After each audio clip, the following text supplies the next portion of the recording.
हजरात एक जरूरी ऐलान सुनो। लियाकत कसाई दी बैठक दे विच डंगर डॉक्टर आए बैठे न, डंगर नहीं जानवर डॉक्टर आए बैठे न। अगर किसी ने अपने जानवरों का चेकअप करवाना हो तो आ सकते। 10 मिनट बाद। हाँ भाई, ओए ऐलान भी कराया कि नहीं? डॉक्टर साहब हुणे करवा के आ जान। यार इन्नी देर हो गई ਆਪਾਂ ਨੂੰ ਇੱਥੇ ਬੈਠਿਆਂ ਨੂੰ ਤੇ ਹੁਣ ਤਾਂ ਆਪਣੇ ਤੇ 15-20 ਮਿੰਟ ਟਾਈਮ ਰਹਿ ਗਿਆ, ਅੱਧਾ ਘੰਟਾ ਹੋ ਗਿਆ ਬੈਠਿਆਂ ਨੂੰ। ਚਲੋ ਪਰ ਠੀਕ ਹੈ, ਗਵਰਨਮੈਂਟ ਦੀ ਤਰਫੋਂ ਆਪਾਂ ਆਏ ਆ, ਆਪਾਂ ਹਾਜ਼ਰੀ ਲਵਾ ਦੇਾਂਗੇ ਜੀ। ਸਰ ਲਿਆਕਤ ਦੀ ਬੈਠ ਕੇ ਗਏ ਸੀਗੇ, ਕੋਈ ਨਹੀਂ ਆਇਆ, ਅਸੀਂ ਵਾਪਸ ਆ ਗਏ ਹਾਂ। ठीक है।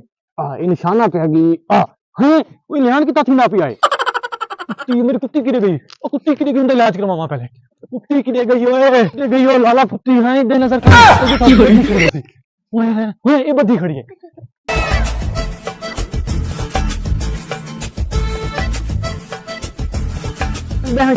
डॉक्टर साहब बहर भाई थोड़ा एक बुखार आंदा पे डॉक्टर आंदा पिया है बहरा डॉक्टर किरे गया अंदर आने साहब छोटे अपना और ओए नहीं तो बाहर ही रख, मैं आ रहा चेक करते हैं। हाँ जी ओ यार डॉक्टर साहब क्या हाल है? ठीक है, क्यों चेक करें देवे जी हाँ थोड़ा चेक करो। होए होए होए ओह नो तंग कर मारिए जल्दी चेक करो क्यों ओए इनू खोंदा पैंदा कुछ नहीं गा ना वाह सही वाह पिज़्ज़ा खवाना ब्रेड खवाना आले तो कोई निकलदा ही क्यों हैं हां चेक कर जल्दी चेक कर क्या दिए ओए कुछ शर्म कर, क्या थी गए ओए हजे मां नहीं बन सकती, मैं तो बड़ा उम्मीदां नहीं दे उठे मां क्यों नहीं बन सकती ਇਹਦਾ ਇਲਾਜ ਹੋਏਗਾ। डॉक्टर जल्दी गल्ला ਇੱਥੇ ਮੇਰੀ ਗੱਲ ਸੁਣ, ਪਹਿਲੇ ਮੇਰੀ ਗੱਲ ਖਾਮੋਸ਼ੀ ਨਾਲ ਸੁਣਨੀ ਆ। हां दस ਇੱਥੇ ਮੈਨੂੰ ਚੈੱਕ ਕਰ ਲਿਆ, अच्छा ਇਹਨੂੰ ਤੂੰ ਲੈ ਕੇ ਆਉਣਾ ਮੇਰੇ ਹਸਪਤਾਲ, अच्छा ਉਹਦੇ ਦੇ ਟੈਸਟ ਕਰਾਂਗਾ। हाँ ਟੈਸਟ ਕਰਨ ਤੋਂ ਬਾਅਦ ਫਿਰ ਤੈਨੂੰ ਮੈਡੀਸਨ ਲਿਖ ਕੇ ਦੇਵਾਂਗਾ, ਇਹਦੀ ਖੁਰਾਕ ਦੱਸਾਂਗਾ, अच्छा ਠੀਕ ਹੈ? ਉਹ ਤੂੰ ਇਹਨੂੰ ਦੇਣੀ ਹੈ। ਉਸ ਤੋਂ ਬਾਅਦ ਇਨਸ਼ਾਅੱਲਾ ਤੂੰ ਬਾਪ ਬਣ ਜਾਏਗਾ। ਉਹ ਇਹ ਮਾਂ ਬਣ नहीं ਜਾਏਗੀ, डॉक्टर साहब ये मां बन ਇਹ गई ਮਾਂ ਬਣ ਜਾਏਗੀ, हाँ ਠੀਕ ਹੈ? ਉਹ ਜਿੱਦਾਂ ਦੀ ਤੇਰੀ ਆਪਣੀ ਸਿਹਤ ਆ ਉਦਾਂ ਦੀ ਤੂੰ ਉਹਦੀ ਸਿਹਤ ਆ। देख ला अच्छा ਗੱਲ ਸੁਣ, हाँ दस ਅਜ਼ਮਾਨ ਕੱਢੀ ਮਾਰ। हैं क्या थी गए ਓਏ ਤੈਨੂੰ ਸ਼ਰਮ ਨਹੀਂ ਆਉਂਦੀ? क्यों ਉਹ ਪੜਿਆ ਲਿਖਿਆ ਤੂੰ ਮੈਨੂੰ ਲੱਗਦਾ ਹੈ, हाँ बिल्कुल बिल्कुल ਹਜੇ ਵੀ ਚੱਟਦਾ ਹੈ की ਉਹ ਦੀਵਾਰਾਂ ਨਾਲੋਂ ਮਿੱਟੀ। वो तो फिर कदी कदी का काम है कदी कदी ਤੇਰੀ चलता ਤੇਰੀ ਸਿਹਤ ਨਹੀਂ ਜਾਣਦੀ, ਤੇਰਾ ਵੀ ਇਲਾਜ ਹੋਣ ਵਾਲਾ। पहले तो कुत्ती का कर मेरा बाद करे ਓਏ ਮੈਂ ਕਹਿੰਦਾ ਹਾਂ ਇਹਨੂੰ ਉੱਥੇ ਹਸਪਤਾਲ ਲੈ ਕੇ ਆਵੀਂ ਤੇ ਰੁਪਈਆ 10,000 ਨਾਲ ਲੈ ਕੇ ਆਵੀਂ। कुत्ती कुत्ती तू पकड़े ਨਾ ਹੁਣ ਤੂੰ ਮੈਂ ਕੀ ਕਰਨੀ ਹੈ? ਮੈਨੂੰ ਨਾ, ਗਵਰਨਮੈਂਟ ਨਾ, ਦੇ ਮੈਨੂੰ ਤਾਂ ਤਨਖਾਹ ਤੋਂ ਮਿਲ ਤਨਖਾਹ ਜਾਣੀ ਹੈ। ਸੁਣ ਓਏ हाँ ਇੱਥੇ ਮੈਂ ਆਇਆ, अच्छा ਤਨਖਾਹ ਤੇ ਮੈਨੂੰ ਦੇਣੀ ਗਵਰਨਮੈਂਟ ਨੇ। बिल्कुल जी ਮੈਂ बिल्कुल ਪ੍ਰਾਈਵੇਟ ਹਸਪਤਾਲ ਬਣਾਇਆ ਉੱਥੇ ਪੈਸੇ ਲੈਣ ਵਾਸਤੇ।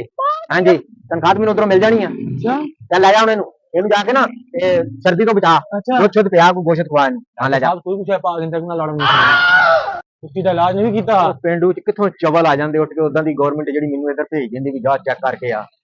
ਚੱਲ ਲੈ ਜਾ ਚੱਲ। आड़ी आ सुनिए दिया कोई बद्दा तू जात मरे नाक बढ़वा छोड़ी भी दिया हूं दिया क्या छोड़ी बद्दा तक मरे जाते ओए ओए छोटे ऐलान तू कीता सी ओ डंगर डॉक्टर जेड़ा जी मैं कीता सी बेटा ऐलान तो बंदे वां कर लेदा डंगर डॉक्टर और डंगरा वाला डॉक्टर ठीक है यार, किथे सही किथे ऐलान किथे ਕੀਤਾ ਤਾਂ ਕਹਿੰਦੇ ਲਾ ਜੋ बोल अल्लाह दे बंदिया एदा सोना ऐलान कीते ते तमाम पता नहीं क्यों परेशान हो गए। ऐलान करने वाला आओ यार लिफ्ट खेलो यार आ रहे जिलो, कभी जिलो, डंगर जिलो। डॉक्टर ते कभी जानवर मैं डॉक्टर डॉक्टर लिफ्ट खेलना मैं पता नहीं कोई डॉक्टर किदां दा जिलो डॉक्टर आए बैठे बैठे थे डॉक्टर तू सवेर दा पूछदे खड़े ने ऐलान कहना सुना है सोना डॉक्टर तुसां ओ डॉक्टर ਇੱਥੇ ਬੈ। ऐलान किदां करवाया सी ਅੱਛਾ ओ कहंदे ने डंगर डॉक्टर आ ਅੱਛਾ ਹੁਣ ਤੂੰ ਮੈਨੂੰ ਇਹ ਦੱਸ, ਹਾਂ। ਇਹ ਬਿੱਲੀ ਨੂੰ ਕੀ ਮਸਲਾ? ओ बिल्ली नहीं बिल्ला आया ਬਿੱਲਾ ਹੈ, हां ਇਹਨੂੰ ਕੀ ਹੈ ਮਸਲਾ? ये रोटी नहीं खाता ਰੋਟੀ ਨਹੀਂ ਖਾਂਦਾ? कहना मैंने सिर्फ दूध दे जाओ ਦੁੱਧ ਦੇ ਜਾਓ। ਅੱਛਾ ਹੁਣ चेक कर ਚੈੱਕ ਕਰ ਲਈ। हाँ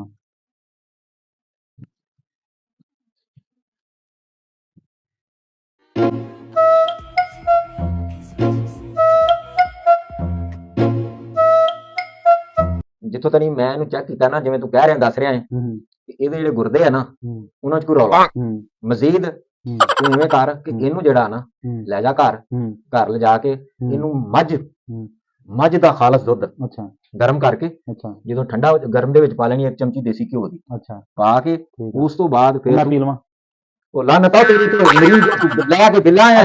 दस ना तू क्यों दस ओनू बुलाना ਹਾਂ ਇਹਨੂੰ ਪਿਆਉਣਾ। ਅੱਛਾ। ਉਸ ਤੋਂ ਬਾਅਦ ਦੇਸੀ ਕੁੱਕੜ ਲੈ ਕੇ ਉਹਦੇ वो मैं खा लवां अच्छा ओ इनू खोना ਉਹ ਵੀ ਇਹਨੂੰ ਖਵਾਉਣਾ। गल पूरी करेगा ना गल रुक जाना मैं 3 ਦਿਨ ਜਿਹੜਾ ਨਾ 3 ਦਿਨ हम्म ਇਹਨੂੰ ਇਹ ਚੀਜ਼ਾਂ ਖਵਾ। ਉਸ ਤੋਂ ਬਾਅਦ हम्म ਆਪਣਾ ਬਹਾਵਲਪੁਰ ਤੋਂ ਜਿਹੜਾ ਰੋਡ ਨਹੀਂ ਨਿਕਲਦਾ ਜਜ਼ਮਾਨ ਨੂੰ, हम्म ਉਹਦੇ ਤੇ ਅੱਗੇ ਹੁੰਦੀ ਸਦਰ ਪੁਲੀ, अच्छा ਉਹਦੇ ਨਾਲ ਹੀ अच्छा ਮੈਂ ਆਪਣਾ ਪ੍ਰਾਈਵੇਟ ਕਲੀਨਿਕ ਖੋਲਿਆ। आवाम ने लुटन वास्ते ਇਹ ਜਿਹੜੇ ਤੁਸੀਂ ਜਾਨਵਰ ਰੱਖ ਲੈਂਦੇ ਜੇ ਹੂੰ। ਪੈਸਿਆਂ ਵਾਰੀ ਤੁਹਾਨੂੰ ਕੀ ਹੁੰਦਾ ਯਾਰ? ਯਾਰ ਦੇਖ ਹੁਣ ਤੂੰ ਕਿਹੜੇ ਪਿਆਰ ਨਾਲ ਵੇਖ ਵੇਖ ਮਾਸ਼ਾਅੱਲਾ ਵੇਖ ਕਿੱਡਾ ਸੋਹਣਾ ਬਿੱਲਾ ਹੈ। ਹਾਂ ਹਾਂ ਹੁਣ ਇਹ ਦੇਖ ਇਹ ਤੂੰ ਲਿਆਂਦਾ ਹੈ, ਇਹਦੇ ਨਾਲ ਤੂੰ ਪਿਆਰ ਕਰਦਾ ਹੈ, ਮੁਹੱਬਤ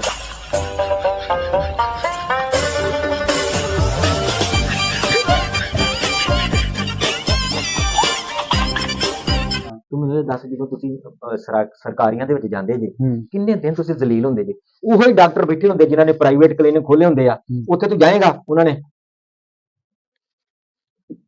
ਹੂੰ ਆ ਲੈ ਬਾਹਰੋਂ ਜਾ ਕੇ ਦਵਾਈ ਲੈ ਲੈ ਅੱਛਾ ਕੁਛ ਨਹੀਂ। ਅੱਛਾ 2 ਵਾਰੀ ਤੂੰ ਜਾਏਗਾ 3 ਵਾਰੀ ਉਹਨੇ ਕਹਣਾ ਉਹ ਭਾਈ ਹੂੰ ਮੇਰਾ ਕਲੀਨਿਕ ਹੀ ਫਲਾਣੀ ਜਗ੍ਹਾ ਤੇ ਉੱਥੇ ਆਵੀਂ, ਹੂੰ। ਉੱਥੇ ਮੁੜ ਕੇ ਤੈਨੂੰ ਲੰਮਿਆਂ ਪਾ ਕੇ ਤਸੱਲੀ ਨਾਲ ਤੇਰੇ ਟੈਸਟ ਕਰਨੇ 1000 ਰੁਪਇਆ ਪਹਿਲੇ ਫੀਸ ਲੈਣੀ ਆ, ਹੂੰ ਫਿਰ ਦਵਾਈ ਲਿਖ ਕੇ ਦੇਣੀ ਆ, ਨਾਲ ਹੀ ਮੁੰਡੇ ਨੂੰ ਜਾਂ ਭਰਾ ਨੂੰ ਜਾਂ ਯਾਰ ਦੋਸਤ ਨੂੰ ਮੈਡੀਕਲ ਸਟੋਰ ਖੋਲ ਕੇ ਦਿੱਤਾ, ਹੂੰ। ਉੱਥੋਂ ਦਵਾਈਆਂ ਦੇ ਦੇਣੀਆਂ। ਤੇ ਯਾਰ ਤੂੰ ਇਹਨੂੰ ਲੈਏਗਾ ਨਾ, ਮੈਂ ਤੇਰੇ ਕੋਲ ਮੇਰੀ ਗੱਲ ਸੁਣ ਹਾਂਜੀ। ਤੇਰੀ ਕਰਪਸ਼ਨ ਨਾਲ ਲਿਆ ਫੜ ਅੱਛਾ ਤੇ ਦਿੱਲੀ ਦਾ ਤਾਂ ਮੈਂ ਲਾਇਆ ਸੀ ਬਹਾਨਾ, ਅੱਛਾ ਅਸਲ ਤਾਂ ਮੈਂ ਆਖਿਆ ਤੈਨੂੰ ਮੇਰਾ ਮੋਬਾਈਲ ਕਿੱਥੇ ਹੈ ਉਹ ਯਾਰ। ਉਹ ਭਾਈ ਤੇਰੇ ਵਗਰੇ ਕਈ ਮੈਨੂੰ ਹੁਣ ਤੂੰ ਚੌਧਰੀ ਨਹੀਂ ਨਜ਼ਰ ਆਉਂਦਾ, ਹੂੰ। ਮੈਨੂੰ ਤੂੰ ਕੋਈ ਮਰਾਸੀ ਲੱਗਦਾ ਹੈ। ਓਏ ਤੈਨੂੰ ਸਿੱਧੀ ਗੱਲ ਦੱਸੀ ਕਰ ਮੈਂ ਬਿੱਲੀ ਮਾਰਦੀ ਤੇਰੇ ਮੂੰਹ ਦੇ ਉੱਤੇ। ਕਿੱਡੀ ਮਹਿੰਗੀ ਆ। ਨਹੀਂ ਮੈਨੂੰ ਦੱਸ ਹਾਂ। ਸਰਕਾਰੀ ਹਸਪਤਾਲ ਤੁਸੀਂ ਤਨਖਾਹ ਨਹੀਂ ਲੈਂਦੇ? ਆ ਮੈਂ ਆਇਆ ਨਹੀਂ ਬੈਠਾ ਇੱਥੇ, ਤਨਖਾਹ ਲੈਂਦੇ ਉਹ ਜਨਾ ਆਇਆ ਬੈਠਾ ਨਾ। ਇੱਥੇ ਤੂੰ ਚੈੱਕ ਕੀਤਾ ਤੁਸੀਂ ਹਾਂ। ਮੇਰੇ ਕਲੀਨਿਕ ਤੇ ਲੈ ਆਏ ਤੈਨੂੰ ਦੱਸਿਆ ਲੈ ਨਹੀਂ, ਲੈ ਆਏ ਤੈਨੂੰ ਦੱਸਿਆ ਨਹੀਂ ਗੁਰਦਿਆਂ 'ਚ ਕੋਈ ਮਸਲਾ ਮਜ਼ੀਦ ਉਹ ਮਸ਼ੀਨਾਂ ਨਾਲ ਪਤਾ ਲੱਗੇਗਾ। ਐਨਕਾਊਂਟਰ ਬਣਾ ਲਈ ਉੱਠ ਕੇ ਨਿਕਲ ਆਓ। ਅੱਛਾ ਚੱਲ ਠੀਕ ਹੈ ਨਿਕਲ ਆਓ ਨਿਕਲ ਜਬਲਾ ਮਾਰਦਾ ਕਿੱਥੋਂ ਨਿਕਲ। ਆ ਜਾਂਦਾ ਕੋਈ ਮਰਾਸੀ ਜਿਹਾ ਨਿਕਲ ਮਰਾਸੀ ਜਿਹਾ ਮੈਂ ਚਲੋ